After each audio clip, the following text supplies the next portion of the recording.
ce n'est pas votre QI qui décide de votre réussite, mais votre capacité à comprendre, influencer et connecter profondément avec les autres. Et ça, c'est ce qu'on appelle l'intelligence sociale. Bienvenue dans ce nouveau numéro sur Entrepreneur en lecture, la chaîne où chaque livre vous rapproche un peu plus de votre meilleure version. Aujourd'hui, je vous embarque dans l'univers fascinant de Daniel Goleman, l'auteur du best-seller mondial Intelligence émotionnelle, avec son autre œuvre percutante, Intelligence sociale. Ce livre va changer votre façon de voir les relations humaines. Dans un monde où tout est connecté, savoir interagir avec justesse est devenu une compétence indispensable, que vous soyez entrepreneur, leader, étudiant, ou simplement quelqu'un qui veut mieux naviguer dans la jungle sociale. Dans ce résumé, vous allez découvrir comment votre cerveau est programmable par les émotions des autres. Oui, vraiment. Pourquoi certaines personnes nous dynamisent et d'autres nous épuisent. Les secrets de la synchronisation émotionnelle, de l'empathie et des signaux invisibles qui influencent nos décisions. Comment cultiver des relations qui élèvent, inspirent et propulsent votre vie vers le haut. Ce n'est pas juste un résumé. C'est une clé de lecture puissante pour apprendre à mieux comprendre les autres, mais aussi à vous faire comprendre dans vos échanges pro et perso. Alors, si vous croyez comme moi que le succès ne se construit pas seul, prenez une seconde pour liker, vous abonner et faire partie de notre communauté d'amoureux des livres et du savoir pratique. Ensemble, on lit pour transformer, on lit pour entreprendre, on lit pour impacter. Prêt à découvrir les mécanismes invisibles qui gouvernent vos relations? C'est parti pour le résumé de Intelligence sociale de Daniel Goleman. Qu'y a-t-il à l'intérieur de ce résumé? Comment votre cerveau façonne-t-il vos relations? Débloquez de nouvelles dimensions de la conscience sociale, découvrez comment maîtriser les relations et transformer vos interactions. Vous apprendrez 1. Pourquoi les émotions sont contagieuses. 2. Qu'est-ce que le bâillement et l'empathie ont en commun. 3. Comment votre cerveau évalue instantanément la confiance. 4. Les façons de distinguer l'empathie de la manipulation. Point clé 1. Le virus du rire. Imaginez que vous êtes à un dîner de famille. L'ambiance est agréable, et pour la rendre encore plus agréable, votre nièce de 5 ans veut jouer du violon pour tout le monde.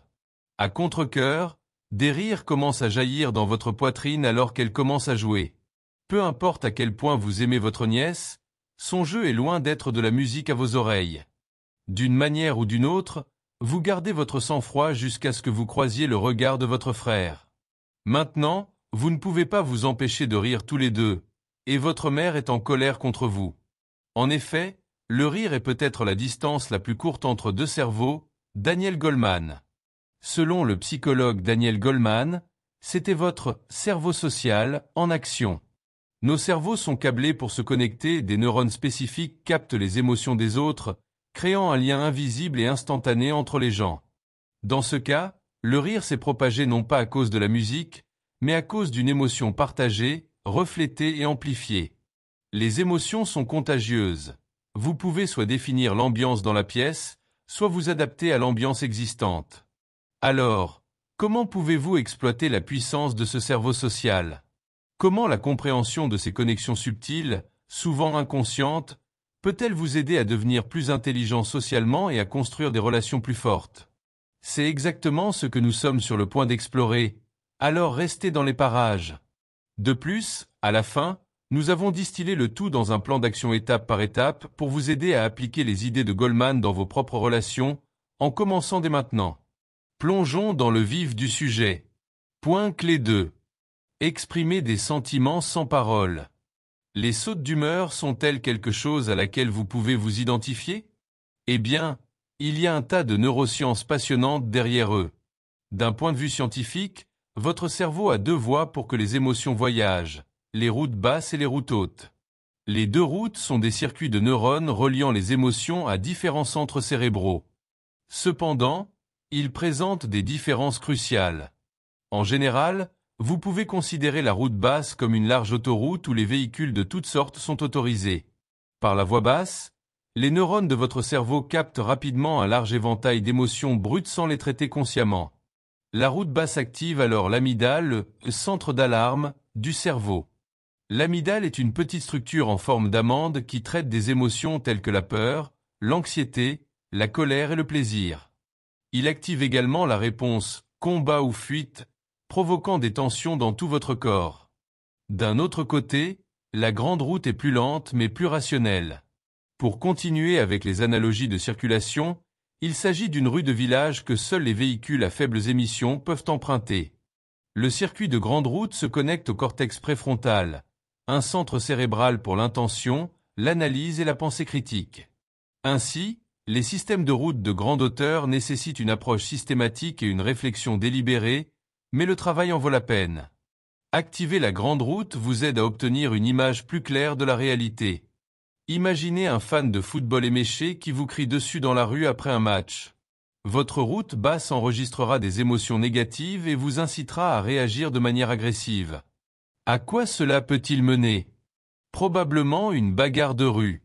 Pourtant, en vous engageant dans les systèmes routiers élevés, vous pouvez vous dire « Je ferais mieux d'ignorer cette personne, ils sont certainement ivres. » Et voilà, une demi-heure plus tard, sain et sauf chez vous.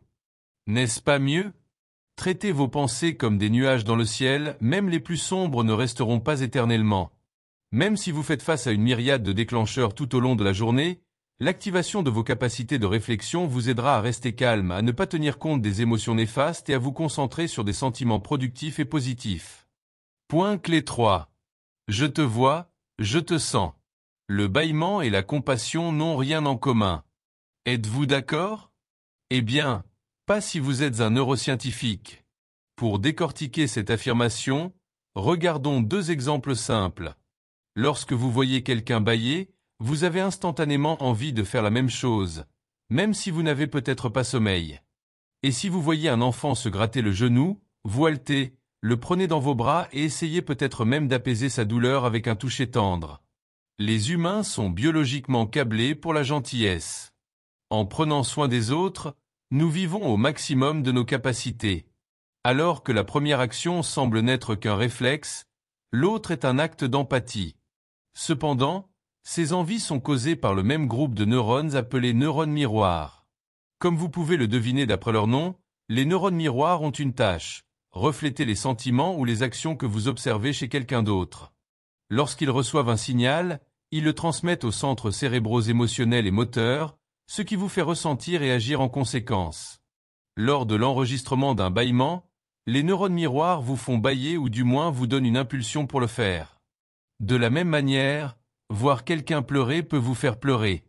En fin de compte, les neurones miroirs créent une prémisse de compassion, mais sont-ils suffisants pour vous faire sentir que quelqu'un a besoin d'aide? La réponse est oui et non. Vous voyez, pour que vos neurones miroirs détectent quelqu'un qui souffre et crée cette étincelle de compassion, vous devez d'abord remarquer cette personne. Cela commence simplement par prêter attention à ceux qui vous entourent. L'égocentrisme sous toutes ses formes tue l'empathie, sans parler de la compassion. Daniel Goleman. La nature a profondément ancré l'instinct d'empathie en nous parce qu'il a une valeur évolutive. Pourtant, malheureusement, la vie moderne est devenue trop rapide pour la compassion. En se déplaçant dans une transurbaine, les gens peuvent facilement oublier quelqu'un qui s'est évanoui dans la rue. Cependant, garder un œil les uns sur les autres peut aider les humains à prospérer. Le saviez-vous? Karuna est un concept bouddhiste qui met l'accent sur la compréhension empathique de la souffrance de l'autre et le désir de l'atténuer. Point clé 4. Quand on verrouille les cerveaux. En chantant « Shut Up and Kiss Me », Mary Chapin Carpenter avait mis le doigt sur quelque chose de profondément scientifique. Beaucoup de choses dans une relation amoureuse nécessitent une communication verbale, mais un baiser en fait à peine partie. Dans les secondes qui précèdent l'union de deux personnes dans un baiser, presque toute la communication se passe dans leur tête. Le cerveau effectue un calcul élaboré qui estime ce que l'autre personne ressent pour elle et si c'est le bon moment pour se rapprocher. Voyons maintenant en détail ce qui se passe dans les coulisses. Imaginez un couple après un rendez-vous. Ils ont passé une excellente soirée et sont sur le point de se dire au revoir. Et voici le moment où ils se regardent sans rien dire, quelques instants où leurs yeux se verrouillent et où le monde entier est en sourdine. Pendant ces moments, le cerveau bourdonne d'activité. Votre cerveau décide de faire confiance à une personne avant que vous ne vous en rendiez compte, fiez-vous à votre instinct. À travers les yeux, le cerveau recueille et transmet des données. Les yeux ont des projections nerveuses qui se connectent directement à la zone orbitofrontale du cortex préfrontal, OFC, le centre cérébral responsable de reconnaître les émotions des autres, de leur donner un sens et de les faire correspondre. Lorsque deux personnes se regardent dans les yeux, leur CFO se verrouille et fournissent des signaux émotionnels. Avant qu'ils ne s'en rendent compte consciemment, leur cerveau conclut « ils m'aiment bien ». Plus que cela, l'OFC lie trois centres cérébraux cruciaux. Le cortex, le cerveau pensant. L'amygdale, le centre d'alarme, que nous avons mentionné plus tôt. Le tronc cérébral, le centre reptilien, en charge de la réponse. Automatique en d'autres termes, pendant que vous croisez les yeux avec votre personne d'intérêt, votre cerveau joue au football neuronal. Il capte les impulsions émotionnelles, les interprète. Bien sûr, pour jouer la sécurité, vous devriez demander avant d'embrasser quelqu'un. Pourtant, les mots n'ont parfois qu'une fonction complémentaire ici, car, si l'alchimie est réelle, vous connaissez souvent déjà la réponse. Point clé 5. De socialement maladroit à socialement fluide. Maintenant, vous en savez plus sur le fonctionnement de votre cerveau lorsque vous interagissez avec les autres. Pour aller plus loin, voyons comment il est lié à l'intelligence sociale. Daniel Goleman suggère que l'intelligence sociale se compose de deux éléments, la conscience sociale et la facilité sociale. La conscience sociale est une gamme de compétences allant du discernement de ce que les autres ressentent à l'ajustement précis du comportement dans des situations sociales compliquées. Pour être plus précis, la conscience sociale comprend 1. Empathie primale. En activant les neurones miroirs, vous pouvez ressentir les émotions et les humeurs des autres.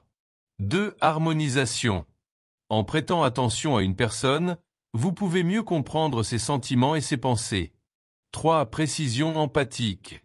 Au-delà du sentiment, vous pouvez faire appel à votre cerveau pensant pour donner un sens à leurs sentiments et peut-être même prédire ce qu'ils diront ou feront. 4. Cognition sociale. En maîtrisant les règles sociales tacites, vous pouvez lire la pièce et comprendre comment vous comporter dans une situation particulière. Néanmoins, ce spectre de compétences n'est pas suffisant pour communiquer en douceur et établir des relations fructueuses. La conscience sociale est la base d'une installation sociale qui consiste en 1. La synchronie.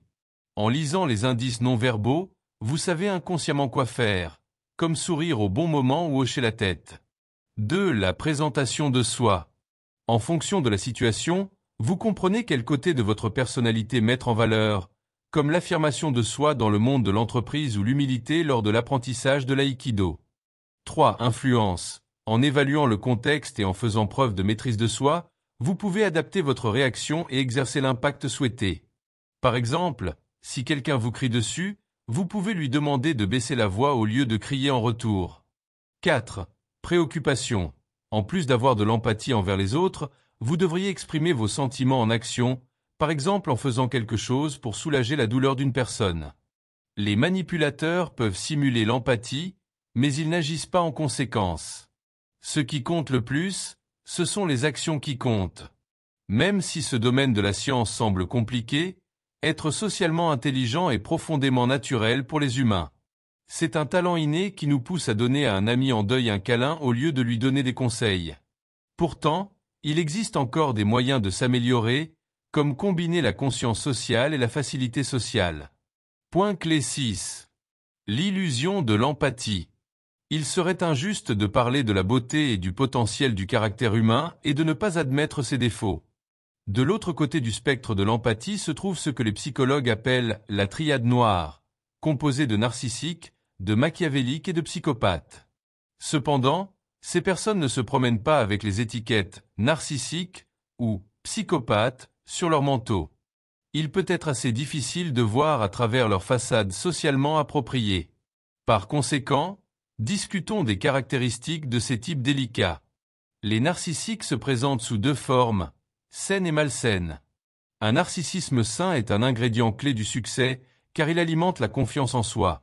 Par exemple, cela pousse les gens à utiliser leurs talents parce qu'ils croient que le monde devrait reconnaître leur génie.